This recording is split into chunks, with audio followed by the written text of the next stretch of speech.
Welcome to the Deep Dive. We're here to plunge into a stack of sources and, well, pull out the most important insights for you. That's right. And today, we're navigating something really fundamental. It impacts, every business, every household, every single day. We're talking about the economy, right? The constant shifts. Exactly. The ever-shifting landscape of our economies. And our mission really for this deep dive is to give you a clear, actionable picture of these economic fluctuations, also the intense competitive landscape businesses face, and, the emerging challenges and opportunities shaping our future. Right.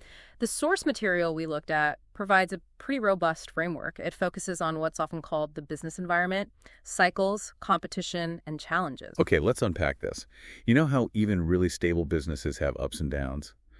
Periods of growth, then unavoidable slowdowns. Sure, it happens. Well, the whole macro economy moves in these distinct sort of recurring rhythms. And understanding these, it isn't just academic. No, not at all. It's key to making informed decisions. Because, fortunately, the tough times, they almost always give way to opportunities later on. That cyclical nature. Exactly.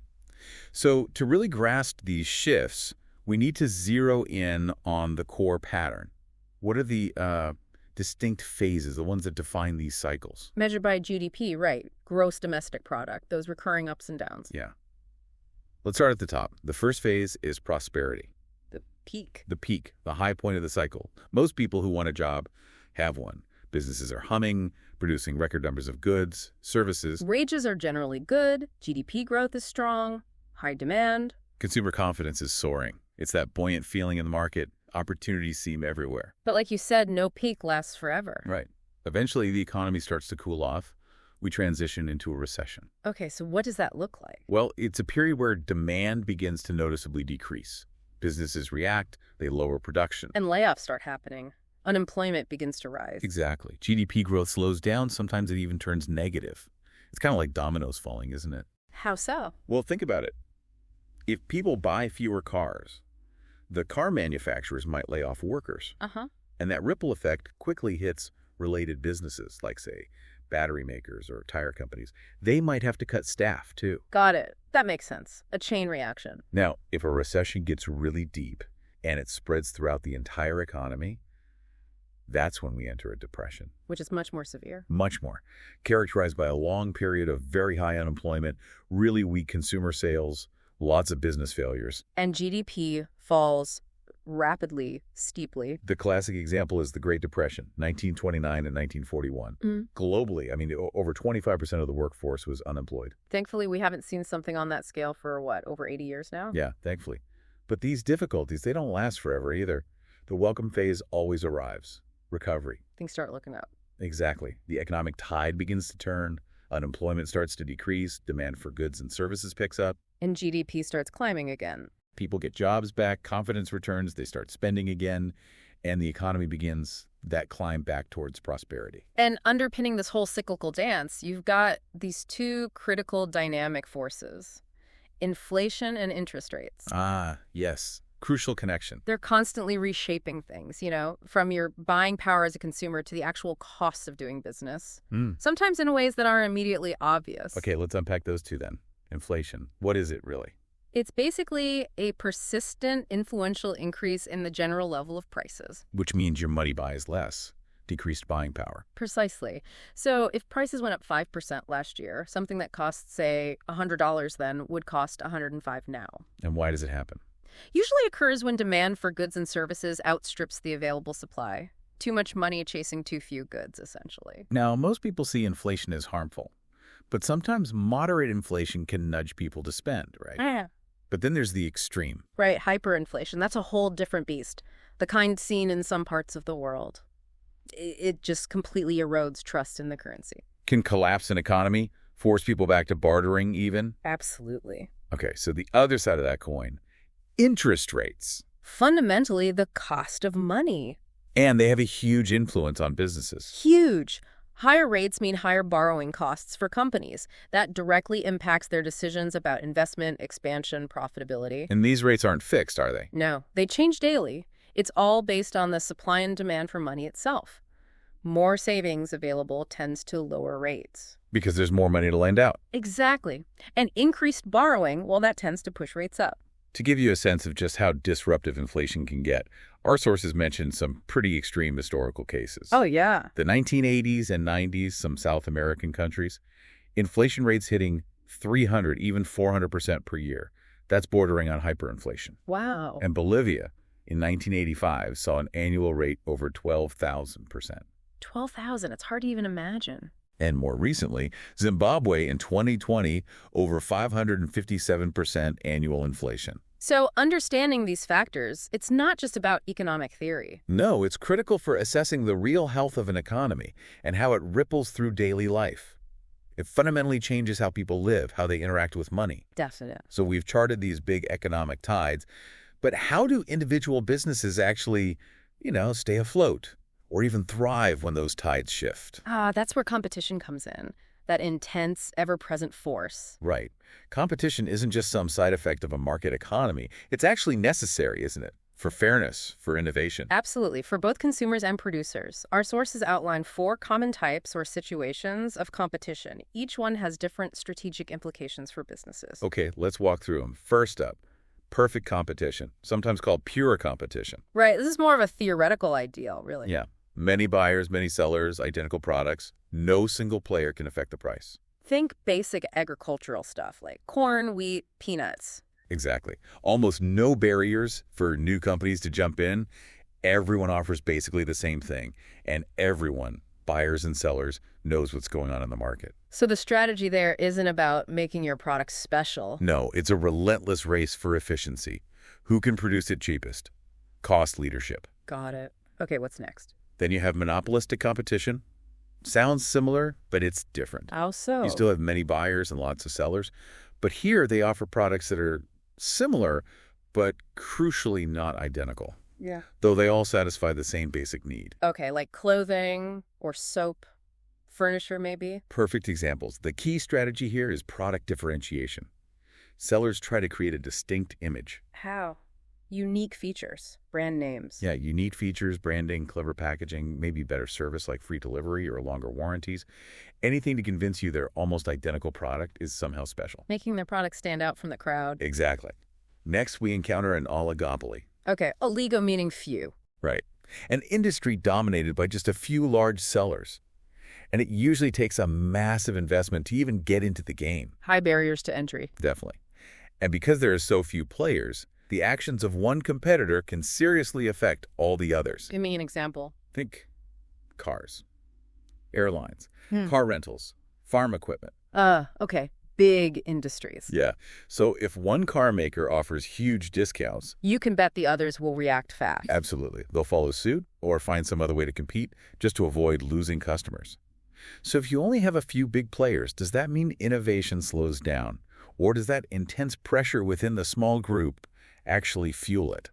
That's a great question. And it's fascinating because honestly, it can go both ways. Ooh. Well, on one hand, yeah, the high barriers might mean fewer disruptive little startups shake things up. Makes sense. But on the other hand, that intense, visible rivalry among the existing giants, it often sparks massive spending on R&D, fierce competition over features, technology. Like the smartphone market. Exactly. That's basically an oligopoly, right? Yeah. But the pace of innovation there has been just relentless. The pressure to keep up or pull ahead is immense.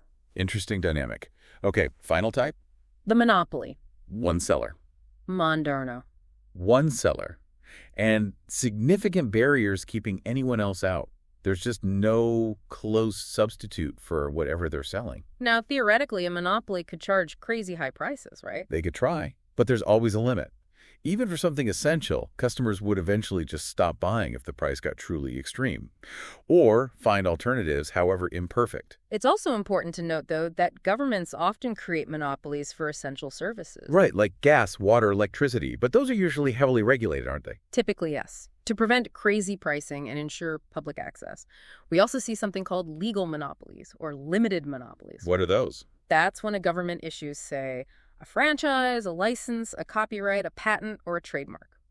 Protecting intellectual property. Exactly. It's designed to protect the owner's investment, stopping others from using it without permission if they haven't put in the work. Computer software is a common example. So this raises a critical question, really, for you listening. How does competition, or the lack of it, directly impact things like product availability, innovation, and maybe most importantly, pricing for you, the consumer? That question leads us perfectly into the fundamental forces within these markets: supply and demand. The bedrock of market economics. Let's start with supply. Simply put, it's the quantity of something, a good, a service that businesses are willing and able to provide. If people want it and the business can make a profit, they'll supply it. But if supply gets way ahead of demand, businesses might cut back production, maybe even stop making the product altogether. And supply definitely affects price. Oh, absolutely. Like a bad drought hits, reduces the corn supply, corn prices are going to shoot up. Makes sense. And the other side? Demand.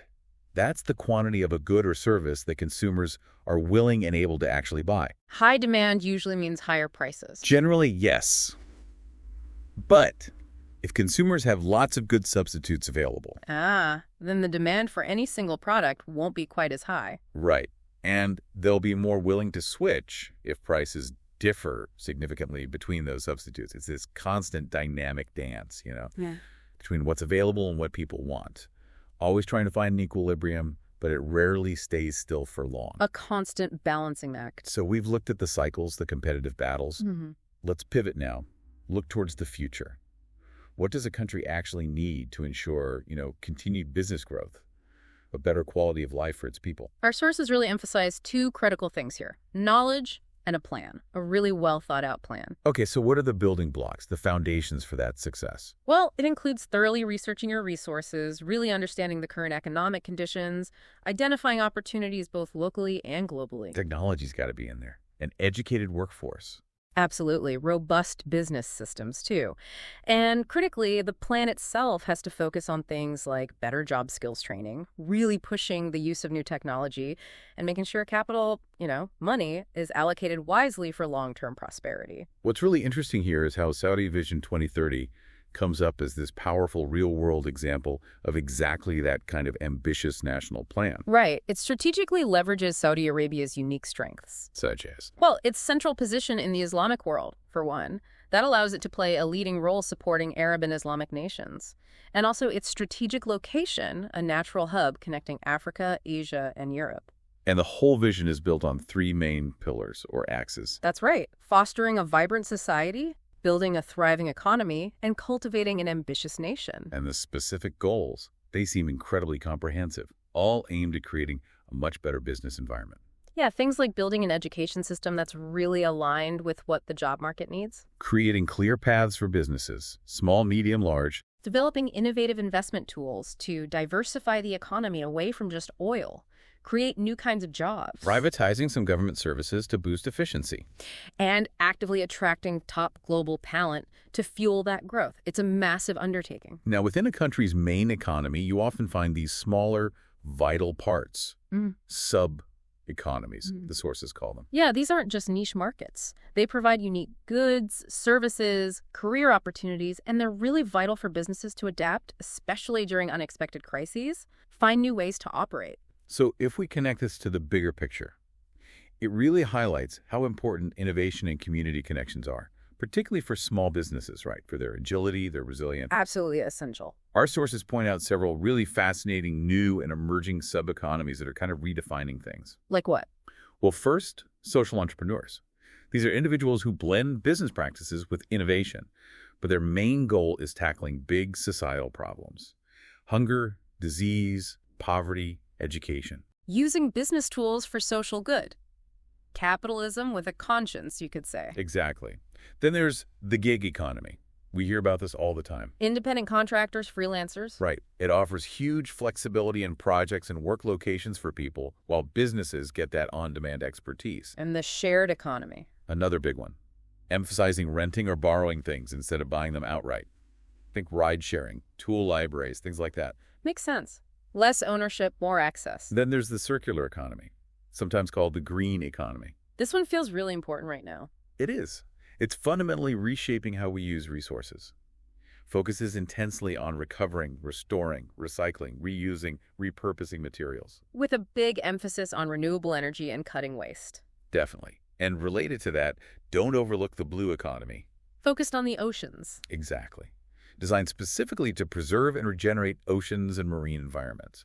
It's all about sustainability for industries like fisheries, aquaculture, maritime tourism. Protecting those vital resources. And finally, one that's often underestimated in official numbers, the informal economy. The transactions that don't always get reported. Right. Home-based businesses, street vendors, family farms. It's a huge source of jobs and income globally. Unreported transactions can be anywhere from 10% to over 60% of the economy in some nations. It's a real testament to human ingenuity and resilience, isn't it? People finding ways to make a living. It really is. So ultimately, as we've kind of touched on throughout this, nobody can predict the future with perfect certainty. No crystal balls here. Right. So to maintain or ideally increase a country's standard of living and to prevent widespread unemployment, it really takes coordination. Between who? Between government, businesses, and what's often called the third sector. That's nonprofits, community groups. Exactly. Nonprofits, community organizations, those social enterprises we mentioned, they all have to work together. It's a complex ecosystem, and it requires constant adaptation from everyone involved. And there you have it. By understanding these rhythmic patterns of business cycles, the intricate dynamics of competition, and this really exciting, innovative landscape of emerging subeconomies. Hopefully you feel better equipped now. Yeah, far better equipped to navigate the complexities of the global business environment. Right. It's not just knowing the terms, is it? It's understanding the forces actually at play. Indeed. And as we close out this deep dive, maybe something to think about. A provocative thought, perhaps. Go for it. Given this constant evolution of economies, the rise of all these new sub-economies we just discussed, how might you personally identify and maybe even contribute to the next wave, the next area of economic growth? Or how might you help address the next big societal challenge, applying those principles of adaptation and innovation we talked about today? Food for thought. Definitely something to mull over.